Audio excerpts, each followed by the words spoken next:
आज मैं आपको जो एपिसोड सुनाऊंगा वो जिला चमोली में जो मेरी एसडीएम पोस्टिंग हुई उसके बारे में।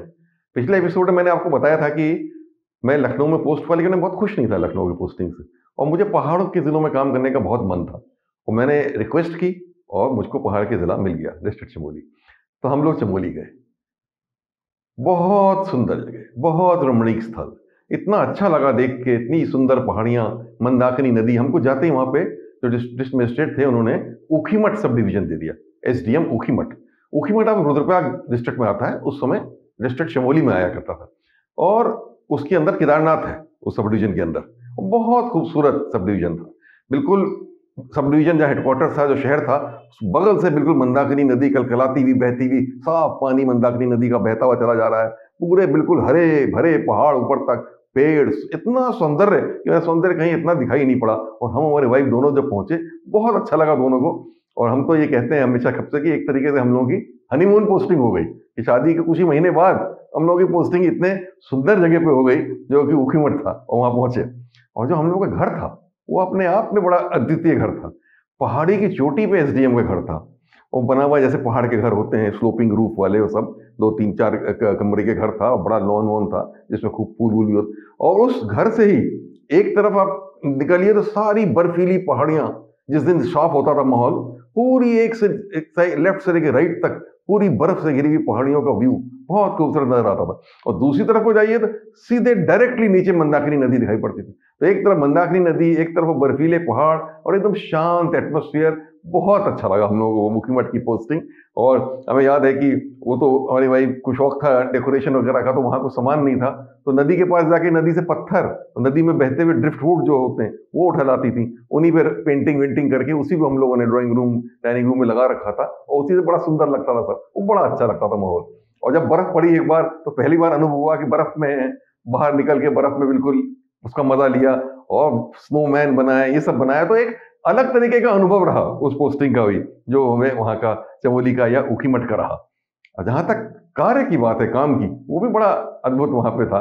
कि सबसे पहली बात मैंने बताया कि केदारनाथ उसमें था, तो एक सबसे बड़ा काम मेरा था वीआईपी ड्यूटी। सब वीआईपी केदारनाथ थे। मालूम पड़ा कि प्रेसिडेंट ऑफ इंडिया भी आए उस समय, होम मिनिस्टर साहब आ रहे हैं गवर्नमेंट ऑफ इंडिया के, उत्तर प्रदेश गवर्नमेंट के मिनिस्टर्स आ रहे हैं, तमाम टॉप लोग आ रहे हैं। तो कई जो टॉप लोग होते थे उनके लिए एसडीएम को खुद जाना पड़ता था, और हम लोग नीचे से चलते थे। 14 किलोमीटर का रास्ता था पैदल ऊपर जाने का। वहां जाके इंतजाम देखना पड़ता था, सभी वीआईपी जो आ रहे थे, तो हम अपनी वाइफ को भी साथ लेके जाते थे। और जो वीआईपी आता था उनके लिए एक तो बहुत बढ़िया घोड़ा जाता था, और एक पालकी भी जाया करती थी। कभी वो घोड़े में ना चले तो पालकी पे जाएं, तो वो बड़ा अच्छा लगता था। हमारी वाइफ नीचे से तो पालकी में बैठ के जाती थी, हम घोड़े में बैठ के जाते थे। वहाँ खैर वो वीआईपी ड्यूटी में लगता था, और उसके बाद फिर हम उसी में बैठ के लौट आते थे। और यकीन मानिए कि 1 साल में पोस्टेड रहा, कुछ नहीं तो कम से कम 7 या 8 बार मैं केदारनाथ उस दौरान गया, इसी वीआईपी ड्यूटी के तहत। और वो रास्ता भी कितना सुंदर है, बहुत सुंदर रास्ता है। मतलब मैं तो अब कहता था कि क्या स्विट्जरलैंड के लोग बात करते हैं, जो केदारनाथ की घाटी का रास्ता है, इतना सुंदर रास्ता, नदी, पेड़ पौधे, हरियाली, रॉक्स, माउंटेन्स, सब ऐसा जो दिखता है, पूरा वातावरण ऐसा है, एब्सोल्यूट ब्यूटी, बहुत ही खूबसूरत, बहुत ही सुंदर, और बहुत आनंद आया, बहुत अच्छा लगा वहां। एक और अनुभव आपको बताऊं, हमने ये पाया वहां के लोग बिल्कुल भी क्रिमिनल माइंडेड नहीं थे। पहाड़ के बहुत सिंपल साधारण लोग।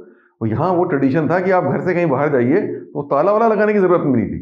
वो कहते थे आप खाली सिटकनी लगा के चले जाइए, और हम लोगों ने ऐसा किया, और कोई किसी ने कोई हिम्मत नहीं की खोलने की या डिस्टर्ब करने की। वहां लोग ताला ही नहीं लगाते थे उस समय देखा, क्योंकि वहां कोई ये सब क्राइम करता ही नहीं कि किसी घर में घुस जाए, कि चोरी कर ले, ये कर ले। ये मुझे बड़ा अनुभव हुआ।